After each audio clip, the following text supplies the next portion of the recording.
चलिए बच्चों, आज हम आप लोगों को बेसिक मैथ्स की क्लास ले रहे हैं जिसमें plus minus multiply divide subtraction ये चीजें हम आपको सिखाएंगे। तो चलिए वीडियो के अंत तक आप बने रहिएगा और आप देखते रहिएगा गीता एजुकेशन।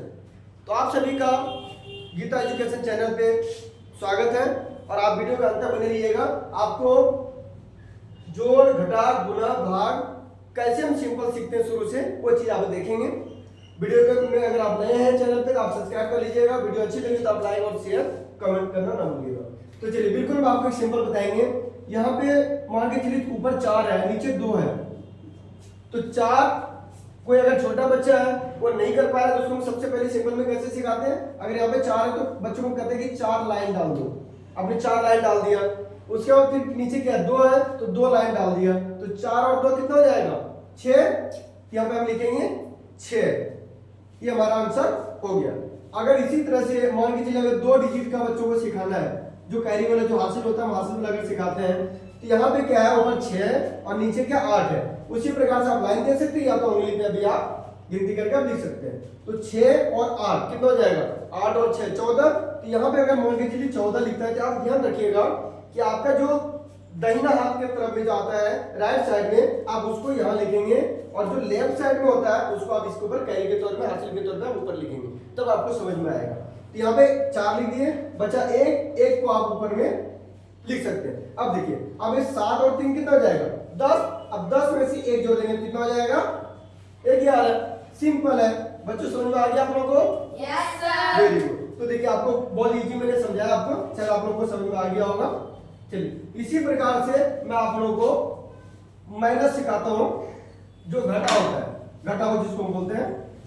देखिए अब 9 है नीचे 2 है, अब ऊपर 9 है नीचे 2 है, तो हम क्या करते हैं 9 में से 2 घटाना। कैसे घटाएंगे तो हम 9 में 9 लाइन दे सकते हैं। अगर छोटा बच्चा है तो 9 बार आप लाइन दे सकते हैं। अब यहाँ पे हमने देखा 9 बार लाइन दे दिया। अब नीचे कितना 2 है तो हम क्या करेंगे 2 लाइन को काट देंगे। अब बाकी जो बचा कितना बचा 1 2 3 4 5 6 7 बचा, तो हम क्या करेंगे नीचे लिख देंगे 7। ये हमारा क्या हुआ आंसर हो गया। अब कई बार बच्चे क्या होता है अगर 2 डिजिट या 3 डिजिट 4 डिजिट का अगर होता है उसमें बच्चों को कंफ्यूजन हो जाता है। अब देखिए अभी बच्चों की ये कंफ्यूजन होता है, ये है उधार वाला घटाओ हम जिसको बोलते हैं। अब ये देखिए अब ऊपर है 4 रुपए और आपको दे रहा है 8 रुपए, तो आप कैसे देंगे? तो आप दे नहीं सकते क्यों, आपके पास 4 ही रुपए है और दे रहे हैं आपको 8 रुपए। यहाँ पे क्या होता है बच्चों को कंफ्यूजन हो जाता है। यहाँ पे हमें देने के लिए क्या करना पड़ेगा, हम अपने पड़ोसी से उधार लेते हैं। आप अपने पड़ोसी से उधार लेते हैं और देना जरूरी है क्यों, उसको भी देना है, तो हम क्या करते हैं बगल में उधार लेते हैं। तो उधार का मतलब क्या होता है कि 1 लेते हैं उधार, लेकिन क्या होता है 1 जब हम उधार लेते हैं तो जब हमारे पास आते आते 10 रुपए हो जाता है। हम लिया 1 रुपए, लेकिन अगर हम इसके साथ जोड़ देंगे तो 10 हो जाएगा, यानी 10 और 1 ये यहाँ पे 10 मान के चलो और यहाँ पे 4 आपका ऑलरेडी है, तो 10 और 4 कितना हो जाएगा 14। अब यहाँ आपके पास हो गए 14 और 14 में से नीचे कितना 8 है, 8 अगर घटा देंगे तो कितना हो जाएगा आंसर 14 में 8 घटा देंगे 6। बच्चों समझ में आ गया होगा आप लोगों को? अब देखिए ऊपर यहाँ 9 है, लेकिन 9 में से 1 अगर ले लिया तो क्या उसके बाद घटेगा ना, तो उसके बाद घट गया, यानी 9 में से 1 अगर ले लिया तो बचा उसके बाद 8 और 8 में से अगर 4 घट गया तो क्या बचेगा 4। अब कई बच्चे आप समझते होंगे या तो 9 था 9 में 4 या 5 होगा, तो ऐसा बच्चे तभी ध्यान आप इसको सही से देखना। अब यहाँ से 1 रुपए ले लिया था ना उसने बगल वाला पड़ोसी ने उधार, तो हमारे पास बचा कम, इसीलिए हम उसी में से ही घटाएंगे। बच्चों आपको समझ में आ गया होगा? ये मैं आपको सिंपल घटा बताया। अब मैं आपको चलते हैं सिंपल गुना की ओर, जिसको बोलते हैं इंग्लिश में मल्टीप्लाई। अब देखिए सबसे पहले छोटा सा इजी हम सीखते हैं 1 अंक का। अब यहाँ पे 2 का 3 बार पढ़ेंगे तो 2 तिया 6, 2 का 3 बार पढ़ेंगे, जितना बार है 2 तिया 6 हो गया। आगे बच्चों समझ में आपको?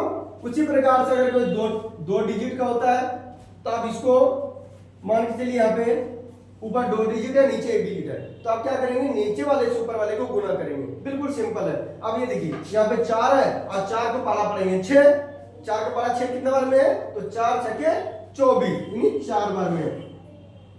अब देखो अब यहाँ पे 24 मैंने बताया था कैसे लिखेंगे, और जो दाहिना साइड का है उसको आप यहाँ पे लिख देंगे, जो इस तरफ का है अब उसको ऊपर हासिल के तौर पे इसको लिख सकते हैं करेंगे। यहाँ पे 4 छके 24 4 हो गया। अब यहाँ पे 4 को 3 बार पढ़ेंगे, 4 तिया 12, अब 12 में 2 जोड़ दो कितना हो जाएगा 14। बिल्कुल सिंपल। सिंपल। बच्चों समझ में आया मल्टीप्लाई इसी तरीके से। आप अगर चैनल पर नए हैं तो आप सब्सक्राइब जरूर करिएगा, इसी तरह मैं आपको और भी वीडियो दिखाते रहेंगे। अब हम आपको लेके चलते हैं डिवाइड, जिसको हम बोलते हैं भाग। अब देखिए बिल्कुल सिंपल है। अब देखिए, अब यहाँ पे मान के चलिए 4 और 5 है, और यहाँ पे क्या है 2 है, तो 2 से हम 4 और 5 को भाग देंगे। कैसे देंगे तो देखिए, तो 2 का पारे में सबसे पहले हमें ये देखना है कि 4 कितने बार में आता है। तो 2 का पारा बच्चों कितने बार आता है 4 2 बार में। तो हम यहाँ पे लिखेंगे 2 और यहाँ लिख देंगे 4, और 4 में 4 अगर कट गया तो हम लिखेंगे 0। जैसे 0 आ गया फिर हम दूसरा अंक उतारेंगे और नीचे लिखेंगे 5। अब देखिए, अब यहाँ पर 2 का पारे में 5 नहीं आता तो उससे कम लेना, ज्यादा नहीं लेना है। तो 2 का पारे में 5 कितने बार में आता है तो नहीं आता, उससे कम आता है। क्या आता है 4 आता है। 2 आता है कि हमें 2 कम हो जाएगा तो हमें 4 लेना है। तो 2 का पारे में 2 बार में पढ़ेंगे तो 2 दूनी 4, यहाँ पे 2 लिखेंगे 4 लिख दिया। 5 में से 4 क्या करो 1 को माइनस कर दो, नहीं घटा दो, आपका क्या हो गया नीचे आंसर 1। अगर आपका शेष, अब इसको नीचे वाला का क्या नाम है, इसका नाम है शेषफल, और इसका है नाम भागफल, और इसका है भाज्य, और इसका है भाजक। तो बच्चों आप सभी को समझ में आ गया होगा, और मैं आपको सिंपल प्लस माइनस गुणा और भाग का क्वेश्चन बताया हूं। अगर आपको वीडियो अच्छी लगी हो तो लाइक शेयर और कमेंट करें, और आगे इसी तरह से जुड़ते रहें और पूरा वीडियो को आप देखें। थैंक यू बच्चों।